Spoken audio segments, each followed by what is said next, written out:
Isabel sat at her desk trying to ignore a throbbing headache. She stared at the page in the typewriter in front of her, but the words kept moving in and out of focus. It was a cold day, even for March, but she felt as if she was on fire. A wave of dizziness finally overcame her, and she laid her face on the desk. How lovely and cool it was. "For goodness sake," Audrey sighed. "Don't droop about here. Go home. There's no point being a martyr if the rest of us catch it."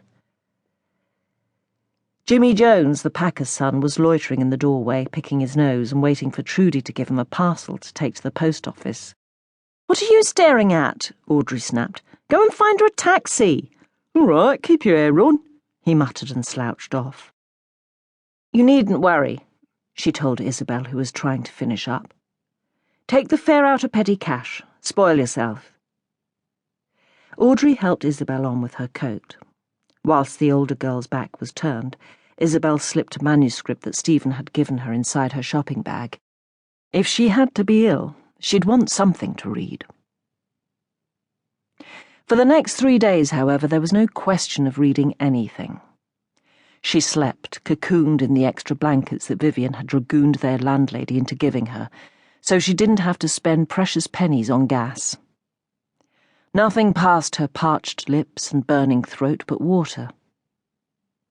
Each evening when she came home, Vivian went and sat with her, sponged her face and tidied up the bed. On the 4th day she felt a little better, and on the 5th well enough to feel absolutely wretched. She missed her home. She missed her old bedroom. Above all, she missed her mother. She blew her nose until it was swollen and stinging and felt sorry for herself. She must be the loneliest, ugliest girl in the world. Everyone had forgotten her, and no one would ever love her again. It was in this mood that she cast about for distraction and remembered the manuscript in her bag. She staggered out of bed and fetched it. An hour later she had forgotten her aching head and runny nose. She was completely caught up in a young man's voice as he told her a story of suffering, of love denied. She read until it grew dark, and Vivian knocked on the door to see how she was. She read again when Vivian left her later. She dreamed about the characters and woke in the night to find pages of the manuscript rustling round her on the bed.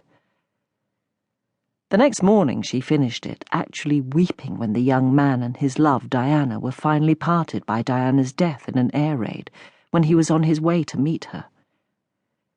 But when she'd dried her eyes, she gathered up the pages and felt better, much better. She sat up in bed, a coat around her shoulders, and wrote a long and enthusiastic report. Finally she threw pen and paper aside, tired out. She had to be well enough to go to work the next morning. If she arrived early, she could type up the report before tackling the pile of tasks that undoubtedly awaited her return, and eagerly anticipate Stephen's response. After a week of tense waiting, she asked Stephen, "I don't suppose you've had time to read that report on Hugh Morton's book I left you?" "Ah, I'm sorry, I forgot to tell you about that," Stephen replied with a guilty look, and her hopes fell. But then he said, "The author's coming in next week. I'll make sure the two of you are introduced." "We're publishing the book?" she asked in surprise and not a little anger. She was used to not being told much, to having to pick up information through opening the post or by correspondence she was asked to type. But she was hurt that he hadn't mentioned anything about this project.